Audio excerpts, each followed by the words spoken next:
តកាអូឡានឈ្នះឡានរដូវកាលទី2នេះគឺកាន់តែអស្ចារ្យហើយធំជាងមុនរដូវកាលទី2នេះគឺជក់ចិត្តហើយស្វិតស្វាញខ្លាំងមែនទែនបងព្រោះក្រុមម្ចាស់ឡានថ្មីខ្លាញ់គោរដូវកាលទី2នេះគឺអាចផ្ដួលក្រុមជើងឯករដូវកាលទី1បានបង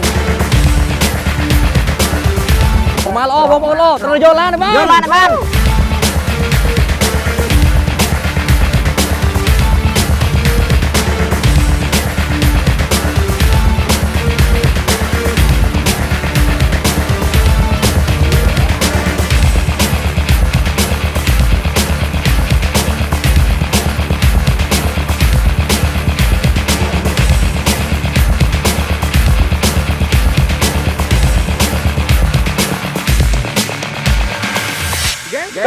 ពូម៉ាល្អអូឡានឈ្នះឡានពេលនេះពូจะធ្វើបានហើយ